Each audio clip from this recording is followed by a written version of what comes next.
just ahead on CTV News. I'm Mariah Jalad. I'm going to be bringing you everything you need to know about this winter storm, how much snow we're getting, when it's coming up on CTV News. A water main break forces a boil water alert for southern Prince George's County. I'm Byron Scott. We'll have that story coming up. Plus, we sit down with the new county executive candidate. Those stories and more on CTV News, starting now.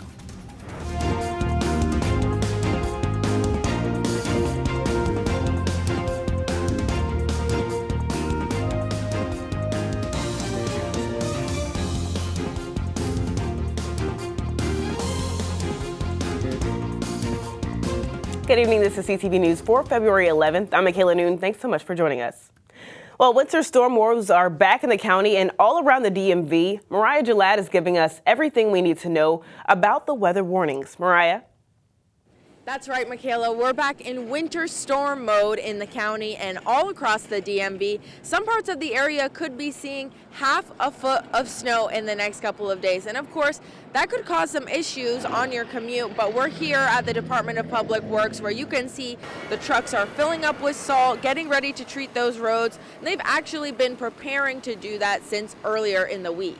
But we knew that there were some challenges that we faced in January, which is why we wanted to take even more steps to make sure that we were prepared. So even as of last week, we were tracking the storm, and as the probabilities were higher, we knew that we needed to bring in additional resources, which is what we did. But when it comes to that ride home, you really want to be cautious as we're expecting less than a half mile of visibility when the storm really gets going. So of course, have your emergency gear ready in your car. You're going to want shovels, blankets, some traction material, just in case you need to dig yourself out of the snow or if you're waiting for help. And schools and offices all across the area did announce early releases today. So get home as soon as you can and get bundled up, stay off the roads. And that snow is going to keep falling overnight into the early morning hours on Wednesday, so watch out for any closures from schools or offices online. I'm Mariah Jalad in District Heights, CTV News. All right, Mariah, thanks so much. And you're going to want to build that snowman ASAP because the snow won't stick around for long. Wednesday will bring some cold rain, and by the end of the week, temps will reach the high 40s. Meanwhile, portions of southern Prince George's County remain under a boil water alert following an overnight water main break. Hundreds of thousands of WSSC customers were impacted, including a number of schools that were without water and had to close. Our Byron Scott has the story. This is where that water main break occurred early this morning, just off the Beltway here in Capitol Heights. Now, thousands upon thousands of WSSC customers are without water, and many areas of southern Prince George's County are under a boil water alert. Now, earlier we talked with Lynn Riggin of WSSC. Here's what she had to say.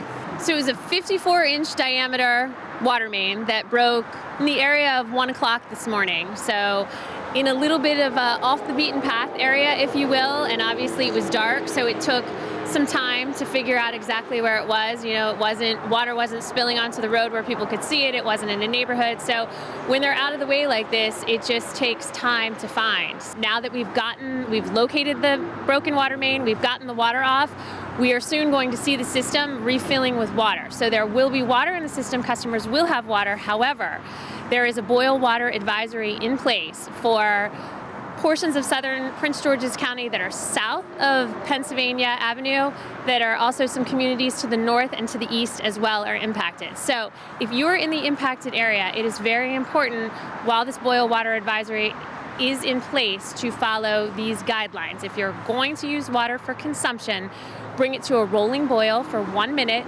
then let it cool. So that's water for consumption, brushing your teeth, drinking, preparing fruits and vegetables, baby formula, even giving to your pets. Now, it's not known yet when that water will be restored or when the boil water alert will be lifted. In Capitol Heights, Byron Scott, CTV News. All right, Byron, thanks so much for that report. Riggin says the boil water alert will be in effect for up to 72 hours after a water service has been restored. And a couple is now in custody in connection to a fatal shooting in Suitland. Francis Holmes Jr. is charged with the murder of Brian Speaks. His girlfriend, Marquise Hambez, is charged with accessory after the fact. Now, police found Speaks suffering from gunshot wounds on November 15th. He was later pronounced dead on the scene. Investigation shows Holmes shot Speaks during an argument he had with a third person who Holmes also knew. The girlfriend worked with Holmes to hide the gun after the shooting. And an undocumented MS-13 gang member is arrested by ICE agents in Hyattsville. 19-year-old Anderson Romero was arrested on January 21st by Prince George's police for the possession of a loaded handgun. He was later detained by ICE on the 25th after being released from custody at the Prince George's Detention Center. Romero was arrested twice before in July of 2015 and 2021. A Department of Justice immigration judge ordered Romero's removal to El Salvador back in April of 2023. And at a rally of about a dozen speakers, nearly 100 students, educators, and advocates demanded that Governor Wes Moore and state lawmakers fully fund the blueprint. Their demand comes as Moore and state legislative leaders have called for changes to the multi-billion-dollar plan as the state grapples with the projected $3 billion deficit in the state's $67 billion budget for fiscal 2026. The administration's education proposals this session include a 4-year delay in funding to expand collaborative time for teachers to work on lesson plans and support students. And you're watching CTV News. I'm Michaela Newton. Still to come. Middle school teacher receives a coveted award. I'm Katara Jones. I'll tell you who she is and more about that award coming up on CTV News. Fit and Focus family, we're back in the studio with me and your favorite certified personal trainer, and we're going to get a full body workout going. Don't go anywhere. Be right back. Prince George's Community Television, the home for everything Prince George's, is gearing up to start our media training and classes. Come to PGCTV and get hands-on training in field production, studio production, producing and directing, podcasting, and video editing, and take your skills to the next level. Register today. Classes begin March 5th. Welcome back. In a 4-hour hearing on Monday, the House Ways and Means Committee discussed Representative Vanessa Atterbury's House Bill 17. The bill would allow for online casino licenses tied to existing casinos and digital sports betting licenses across Maryland. This bill is a shift from one passed in 2024. Now, proponents argue that legalizing online casino betting would boost tax revenue, but a key concern is whether it would harm jobs at Maryland's brick-and-mortar casinos. Senate President Bill Ferguson doesn't see iGaming as a viable option this year. And 6 Prince George's County schools are being recognized for having outstanding, gifted, and talented programs. Councilmember Ingrid Watson congratulates 2 in her district, Benjamin Tasker Middle School and Heather Hills Elementary School. The Maryland State Department of Education recognized 14 schools with Excellence in Gifted and Talented Education Awards. Benjamin Tasker Middle School, Accokeek Academy, Glenarden Woods Elementary, Heather Hills Elementary, Valley View Elementary, and Walker Mill Middle School. And tonight we introduce you to a middle school science teacher who recently received a coveted award. Her students call her Mrs. O, and CTV's Katira Jones sat down with the educator about this special recognition.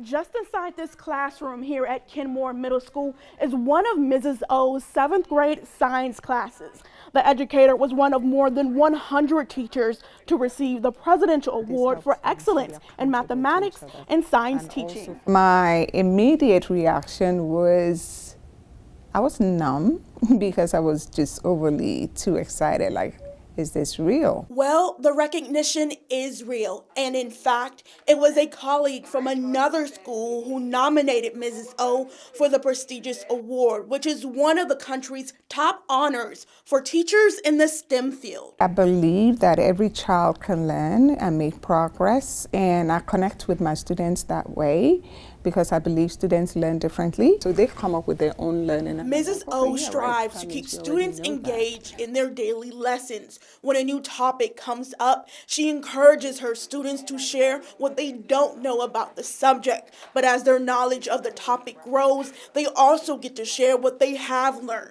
I have to incorporate every learning style activities in order for me to be able to reach every child, and also have them talk within groups and learn from each other, and make it student-centered as well.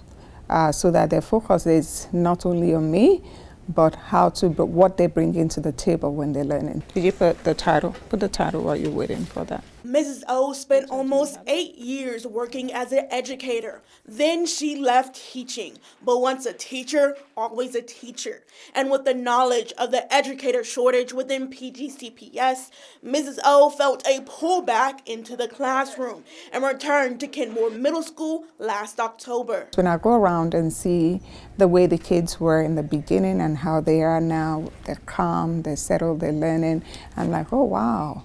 You know, this is a passion for me. I'm passionate about it. And I want them to learn. I want them to know that they're welcome within the space. Mrs. O's advice for other science teachers is to plan well and get students engaged in hands-on activities. Piggyback on that. Katera Jones, CTV News. All right, Katira, thanks so much for that report, and congratulations to Miss O on that award. Well, if you have been craving for more New Year workout routines, then you're in luck. Bryce and Darian are back in the studio with a full body workout that you can do from the comfort of your own home. Welcome back to another segment of Fit and Focus. You know, we're here in the studio back with Darian from Vive Studios. Darian, how are you doing today? I'm good. How are you doing? Doing well. So last time, we did a HIIT workout. Today, we're going to do full body. So what do you have in store for us? I have an amazing workout for us today. We're going to do 3 exercises, so we're going to get right into it. We are going to grab our dumbbells right here. Got yours. Amazing. Standing with our feet shoulder width apart, and we're going to go down to a reverse lunge. As we go to the reverse lunge, we're going to take our dumbbells and curl them and do a bicep curl. Hey, good job. And then come back here. We're going to do the other leg. Ready? And curl. And stand back up. And so does your knee touch the ground on this, or should it stay elevated? No, it doesn't. Focus? It doesn't have to touch the ground at all, but you want to just focus on getting that leg down. You want to focus on that more so than having it touch the ground. Gotcha. Does not have to, but I want you to make sure you embrace that core. Yes. Ooh, but the follow, see, you got to squeeze the core. You definitely got to squeeze the core. Yes, let's do 2 more. 2, good job. And 1. All right, perfect. So what do you have next for us? Absolutely. So next we're going to stay in this position. We're going to do a RDL, which we are going to hinge at our hips. That's as if somebody karate chopped us in the gut. Right. When we go down, our back is nice and straight, keeping our glutes high in the air. Here, once we get down to here, we're going to pull as if we're pulling like a lawnmower. Straight back. Yep. Squeezing that back, put it back down, stand back up. Very good. Again, down. Stay in the air, pull that lawnmower, good. And so do I need to rotate my hands when I'm doing this, or? Yes, good question. Yes, you absolutely do. You want to make sure you're keeping those elbows, yes, nice and tucked by your side as you do each one. Not like flaring it out like I'm trying to, fly in there. No, we're not doing none of that. No. Good. That's a good question. Yes, you want to keep everything like you said, nice and tight. Yep, and make sure you control. You don't have to go super fast on this at all. You want to have a nice mind to body connection. Good. We're going to do 1 more after this. Let me see what you got. Yep. And pull. Good job. And stand on up. Good job. All right, so you got 2 out of 3. What's the last one that's going to finish us off today? I got you. Yes. So we're going to put 1 dumbbell down. We're just going to have 1 this time. We're going to do a squat, holding our dumbbell in the middle of us. Arms going to be out to the side. You're going to squat down, push those knees out. When you come up, you're going to snatch. Good. Yep. Go back down. Snatch that dumbbell. So really it's like a lawnmower. It's a long lawnmower, yes. It's a really tall, big lawnmower, yes. And the thing I love about this is as you think about those analogies, this is going to help you when you're doing everyday functional things, like pulling a lawnmower. So that way you won't hurt your back, you won't have any injuries. And how do you make sure, you're not, bending over too much, or you're stressing any muscles that, should not be, moved?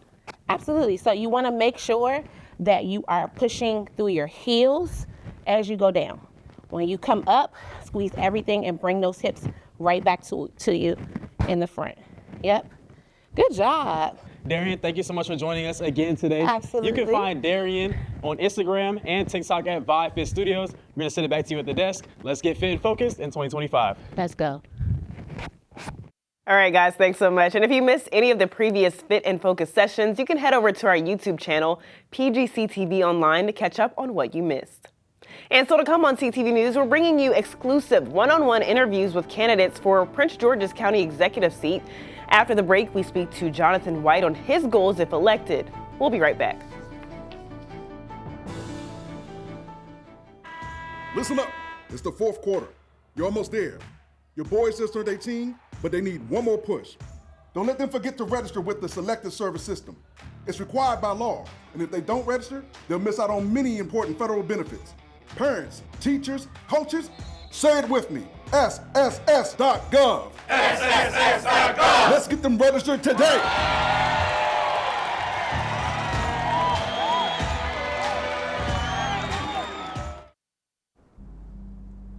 Us. It's what this country is made of. A helping hand, a shoulder to lean on. Different voices. Hello. One sacred bond. But right now, that bond is fraying. Where do we find common ground?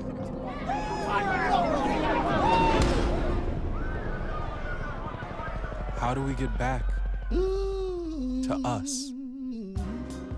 The why fills the gaps and bridges our divides. Now, more than ever, the why needs your support. Because where there's a why, there's an us. For a better us, support your local why today.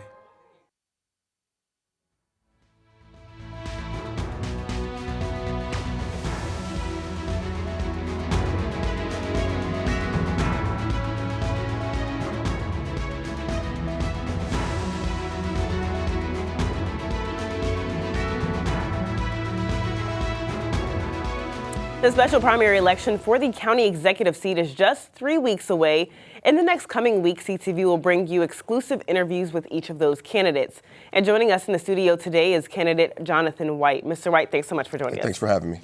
All right, so you don't have a whole lot of political experience, but we do want to know, if you were elected county executive, what would you get done in the first 100 days? Okay. Political experience is not a requirement of good leadership. I think the county needs a leader instead of another politician. In my first 180 days, my goal is to do a line-by-line review of each expenditure of the budget. My goal is to save 2% from that. If we save 2%, that's about $109 million. Of that $109 million, we're going to reallocate that money into public safety, into hiring more officers, more firemen, and upgrading our 911 system to an AI-assisted 911 system. That should cut our 911 system down, reduce our response times by 36%. After that, my goal is to visit all 39 of our community centers and conduct town halls, which those will be listening sessions where I listen to the residents, come back with their concerns, and formulate a plan from there. So one of the other candidates used the word crisis to describe what's currently happening in the county. Is that something that you would also relate to or agree with, that the county is in crisis? I don't think the county is in a crisis. I just think we need to look at our processes and improve on those processes. Look at what we're doing right and keep what we're doing right and fix what we're doing wrong. And I think we should be able to fix those problems. And currently, the county is in about a $170 million budget deficit. What do you think what can be made without affecting those essential services in the county? We got to look at how much money is going out. Like, for example, each councilman gave out $200,000 last year. If we cut that by 50%, that should save us $1 million right there. So basically, we need to look at where the money's going and make sure that each expenditure has a correct justification going out. And let's talk about affordable housing. Some people say that there's not enough affordable housing in the county. Right now, the average townhome is about $400,000. What are some changes that you would make or propose as far as affordable housing goes? We got to work with developers to offer incentives to developers who offer at least 10% of affordable housing to each development. Also, we need to repurpose some of the abandoned buildings in our community to make them affordable apartments. For example, 2 years ago, Iverson Mall sold for $20 million. If the county had purchased that, we could have repurposed that Iverson Mall into 551 middle density apartments. So we need to look at the thing what we already have in place and use what we already have. If you were elected county executive, can you promise residents that their taxes won't go up? Yes, I pay those taxes too, and I don't want to pay them either. So that's my goal, is not to raise taxes. Yeah. Let's switch gears a little bit to talking about education. Right now, the blueprint plan for Maryland's future is kind of in, it may be changed. So what is your stance when it comes to the blueprint? Do you see that it may be changed a little bit more? I think we need a funding source to cover the blueprint. If you look at our current, like our proposed budget is $2.9 billion. If you break it down, $1.8 billion goes to salary and about $500 million goes to retirement funds. We need to bring data centers into Prince George's County to cover that, offset that cost. For example, Loudoun County's data center plan brings $600 million to their economy. We can use that, like I said, if they can do $600 million there, we can do $600 million here. So we need to look at additional funding sources to cover the funding. With your experience, how do you plan to leverage better economic development, healthcare, schools in the county? Economic development first. We need to make the county safe. We have an issue with crime and retail theft and carjackings. I think if we do put programs in place to address crime, I think we should attract more businesses to the county, because I believe public safety is the foundation of any successful community. If we address those problems like crime, businesses will set up shop here and families will move here. And if everything else, if we complete that, everything else will fall into place. Chief Aziz has mentioned that the overall crime rates last year is pretty much down in the county, but do you agree with that, and what steps would you take to better crime rates in the county? I think, if he says that, but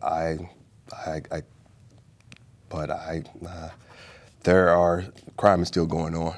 And like I said, in my neighborhood, there was a carjacking here recently. So crime is still out there, and if it's going down, it's not going down by much.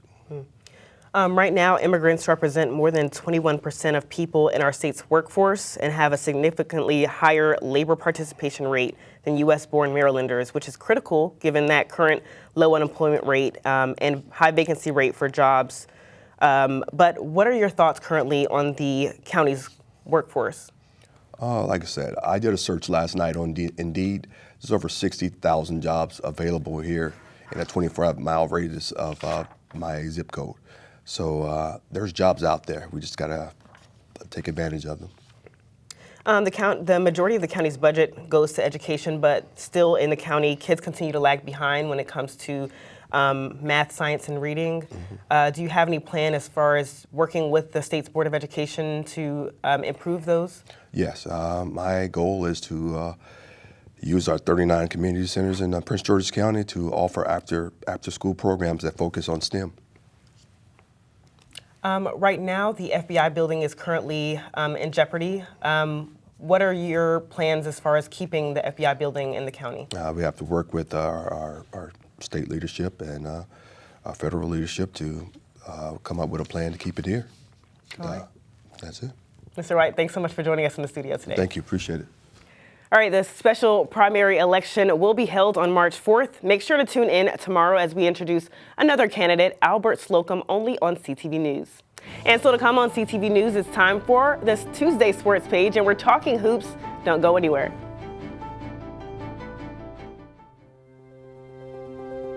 When I found out my son was using marijuana, I thought it was just part of adolescence. Lots of teens and young people get high. But then I found out how powerful today's concentrates are. I couldn't believe it. It's far more powerful than weed from the 70s, 80s, and 90s. When teens use vapes or dabs, the potency can be 80 to 100% THC. THC can cause addiction, hallucinations, paranoia, anxiety, and cannabis-induced psychosis in youth. For teens and young adults, marijuana use comes with increased risks of suicidal thoughts, planning, and attempts. And these high THC products can be bought almost anywhere. From gas stations to dispensaries, I had no idea. Talk to your children well before they experiment with today's potent THC products. Get educated. Help them understand the dangers are real. Just Say No, KNOW. Go to justsayno.org today for the facts. You've been diagnosed with type 2 diabetes. You have to carefully monitor your health for the rest of your life, and you have an increased risk of developing cardiovascular disease. Cut. Type 2, take 2. Action. You've been diagnosed with a new purpose, to fight for the amazing life you made for yourself, to look that risk of heart disease square in the face and say, no, not me.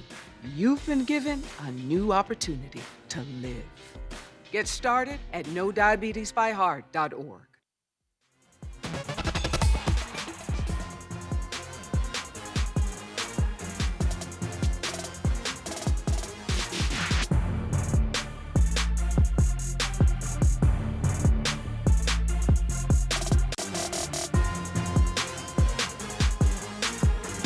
All right, it's time for your Tuesday Sports page. Prince George's County continues their reputation of basketball dominance, with 10 county schools making it into the top 25 Maryland high school boys rankings this week.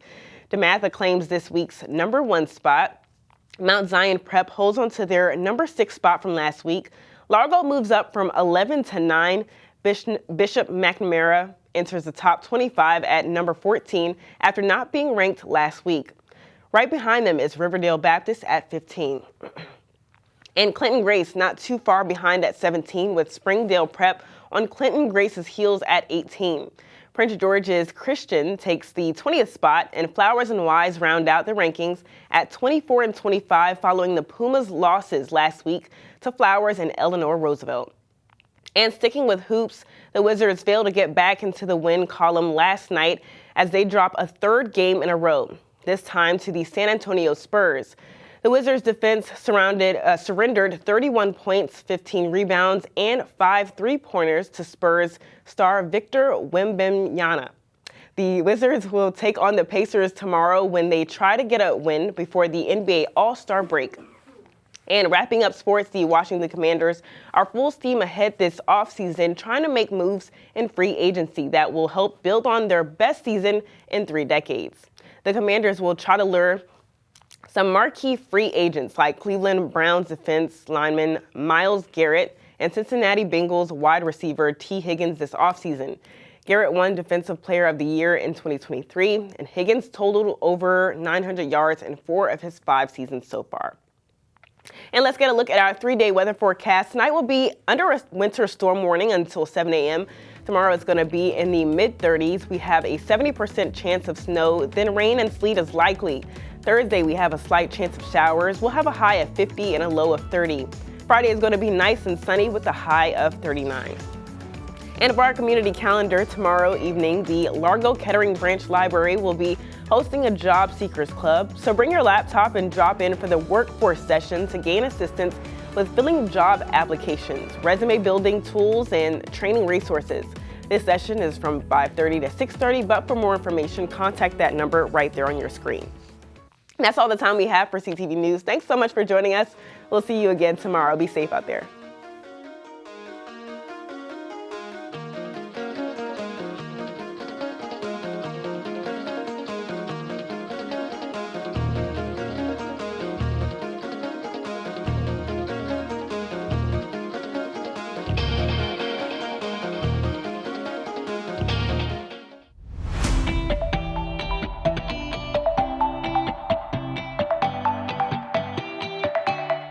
Prince George's Community Television, the home for everything Prince George's, is gearing up to start our media training and classes.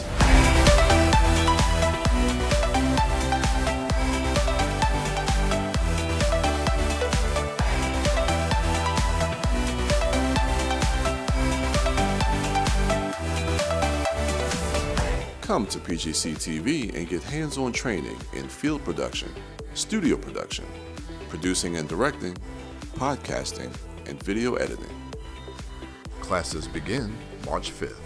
Learn from industry professionals on how to write, produce, direct, shoot, and edit, and take your skills to the next level. Register today. Classes begin March 5th.